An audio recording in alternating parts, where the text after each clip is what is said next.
Muy bien, vamos a hacer un alto, Enrique, ¿qué te parece a la información pues del plan electoral para transmitir información en vivo a propósito de que tenemos pues al ministro de Economía, Alonso Segura, a través de la línea telefónica desde Washington? Así es, ministro, muy buenos días. ¿Cómo está, ministro? Buenos días. Buenos días, Enrique, ¿cómo estás? Ministro, bueno, gracias por esta comunicación. Queríamos comenzar pidiéndole su comentario sobre esta noticia que acabamos de conocer, que ha dado el INEI, ¿no? El repunte de la economía peruana en febrero. Estamos hablando de 6.04%. Esto supera largamente el porcentaje de enero, que fue de 3.41%. Explíquenos un poco la estructura de este crecimiento, para empezar, por favor. Sí, Enrique, una buena noticia, pero recordemos también que el último trimestre del año tuvimos un crecimiento bastante fuerte y en diciembre también estuvo por encima de 6, pero ya son 2 meses los últimos 3.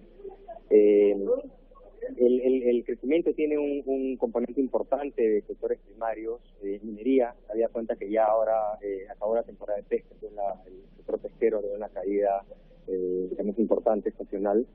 Pero yo creo que lo más rescatable es que los sectores que llamamos de demanda interna, servicios, comercio, construcción, ha tenido el mayor crecimiento en los últimos 14 meses. Lo que es demanda interna, sectores no primarios, es decir, lo que significa el comercio que hacen las empresas, servicios que hacen las empresas, las personas dentro del Perú, han tenido un crecimiento de más de 4%, 4.3 para el mes, lo cual es una cifra bastante buena. Es la mejor cifra también en más de un año, ¿no? Entonces, si bien es cierto, no es que podamos esperar hacia adelante pues, todos los meses el 36%, en marzo debe ser un número algo más bajo, además por el efecto Semana Santa, 2 días que se pasan en abril. Lo cierto es que vemos una trayectoria sostenida de recuperación de la economía peruana y este año deberíamos estar creciendo en un número, una cifra cercana al 4%. El próximo año deberíamos estar por encima del 4,5%. Y yo creo que algo quizás más, inclusive para al 5%, si es que, digamos, las propuestas también del siguiente gobierno son sensatas y generan confianza en inversionistas y en personas, ¿no?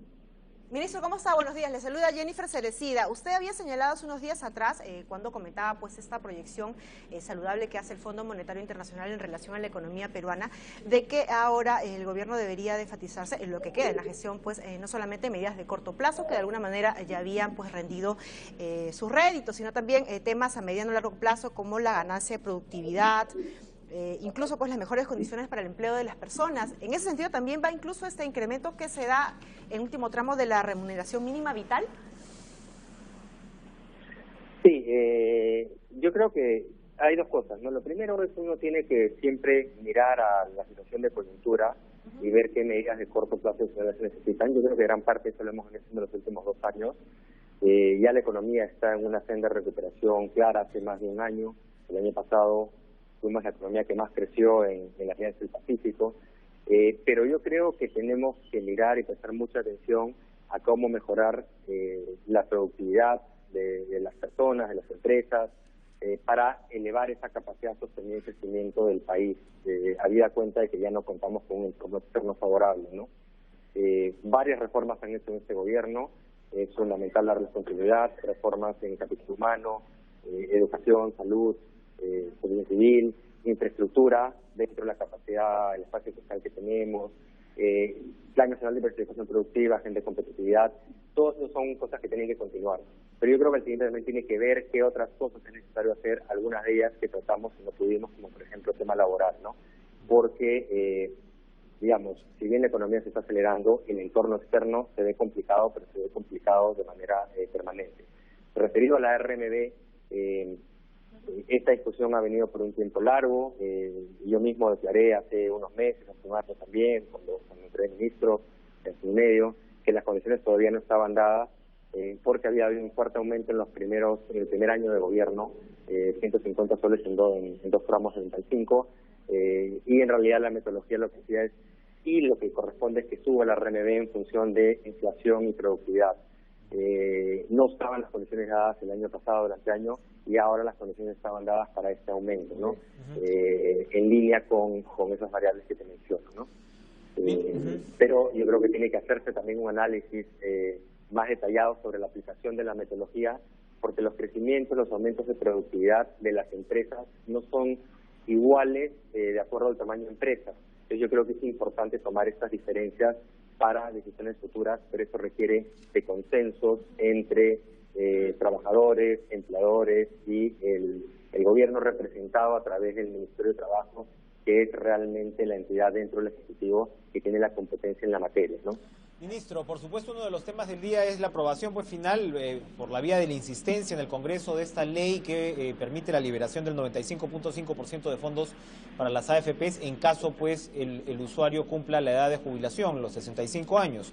Los propios, por supuesto el Ejecutivo había observado previamente esta ley, pero aún así no solamente la bancada oficialista ha votado en gran mayoría, son apenas 2 congresistas del oficialismo, los solitarios que han votado en contra de la ley. Pero bueno, el apoyo ha sido total. Llama la atención, por ejemplo, el caso de Fuerza Popular, ¿no?, donde el candidato a la vicepresidencia había dicho que esta norma era una bomba de tiempo. Sin embargo, sus congresistas han votado a favor de la ley. Vemos opiniones de alguien como Pedro Grados, que es director de Profuturo, que reitera esta crítica, que para ellos pues se perfora el concepto de pensión. En el Ejecutivo, a raíz pues de la observación que ustedes plantearon, ¿piensan lo mismo? Mira, la posición del Ejecutivo yo creo que es clara y está por escrito además, ¿no? Más allá de las declaraciones que podamos haber dado distintos miembros del Ejecutivo y yo en particular como ministro de Economía y Finanzas. Acá no se trata de AFP, no se trata de compañías de seguros, se trata de los afiliados y futuros jubilados pensionistas. La práctica internacional, todas las recomendaciones, convenios con la OIT, recomendaciones de todas las multilaterales, en general es un estándar internacional. Hay que darle una pensión a los jubilados y hay que ver mecanismos que hagan que esas pensiones sean sostenibles. El problema de las pensiones en el Perú es un tema de cobertura. El problema principal del sistema privado de pensiones era un tema de cómo hacer para que esta cobertura se amplíe. Es cierto que se hizo una reforma hace 2 o 3 años, el Ejecutivo la propuso, que mejoró las condiciones de competencia, bajó las comisiones de los seguros, de las pensiones en general, y se hicieron otras cosas.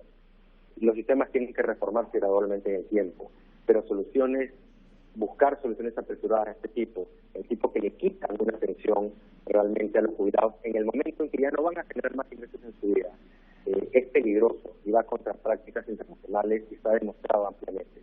Nosotros lo que dijimos es que esta ley, más allá de observarla, requiere más reflexión. No debe apresurarse. Discutir normas de esa trascendencia en coyuntura electoral no es lo más recomendable, porque al final de repente los incentivos no son los que corresponden, no hay un espacio de reflexión oportuna. A veces la decisión va más en función de cuál es el rédito inmediato, el rédito político inmediato, ¿no? Yo creo que esa es una situación complicada para los futuros pensionistas. Es una ley que ya aprobó, como dices, por insistencia el Congreso de la República. Lamentablemente en esa materia no hay más que pueda hacer el Ejecutivo. Esperemos que, digamos, en el futuro se abran espacios de discusión que nos hayamos solicitado para ver mejoras al sistema, pero sin poner en riesgo las pensiones de los jubilados, ¿no? Ministro, siempre es un desafío técnico un tanto la comunicación de larga distancia, pero yo quería, número 1, comprometerlo a que podamos a su regreso comentar en profundidad estos temas aquí en los estudios, y número 2, que nos cuente ya para despedirnos brevemente cuál es su agenda en la capital de Estados Unidos. Sí, muchas gracias, Enrique. No, encantado. La próxima semana voy para tu programa. Mira, es una agenda bastante extensa, ¿no? Acabo de estar en una reunión, ayer estuve en una reunión anteayer, estos días, con el presidente del Banco Mundial. Ayer estuve con los ministros de la Alianza del Pacífico. Ahora en la mañana, justo antes de esta entrevista, estuve reunido con los ministros de la Alianza del Pacífico y con el secretario del Tesoro de Estados Unidos, evidentemente discutiendo temas comunes. Estoy ahora por ingresar a una reunión de discusión de temas macroeconómicos en el BID. Tengo hoy una agenda bastante cargada en que tengo que hablar y tengo que exponer la política social en el Perú en la Universidad de Georgetown. Tengo también que hablar de temas de competitividad en el Banco Mundial, además de todas las reuniones técnicas que tenemos con las multilaterales para ver los programas que tenemos con el país, que ellos tienen en apoyo del país, ¿no? Tengo también una reunión con Madame Lagarde más adelante, el fin de semana. Es una agenda bastante extensa, ¿no? Se suma lo que ya hubo en las reuniones del BID también la semana pasada, donde tuvo reunión con una serie de inversionistas, clasificadoras de riesgo, bancos personales, etcétera, ¿no? Yo creo que es importante estar en comunicación permanente con las multilaterales, con los inversionistas, en una coyuntura complicada para América Latina, en la cual Perú se ve mejor, bastante mejor que el resto, y es reconocido por todos, ¿no? Pero igual es importante mantener canales de comunicación y lograr, pues, atraer más capitales, más inversiones hacia el Perú, ¿no? Y por el lado multilaterales también apoyos. Hace poco firmamos los préstamos contingentes más grandes en la historia de la República de Perú con el Banco Mundial, en apoyo de varias de las reformas que se han hecho durante este gobierno, ¿no? Y yo creo que eso es un tremendo logro para el Perú.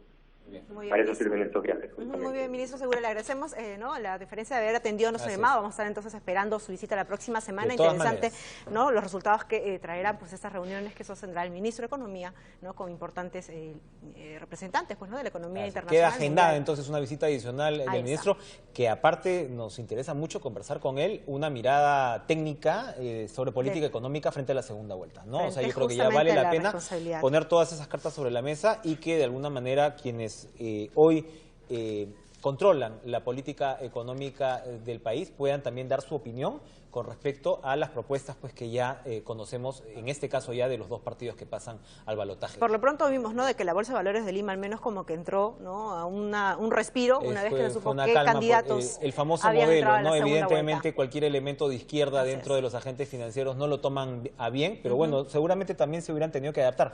Probablemente los desafíos ahora son de otra índole y vale la pena pues repasarlos. Jennifer, 7:37 de la mañana. Vamos a hacer una nueva pausa, pero regresamos con más noticias. Ya volvemos.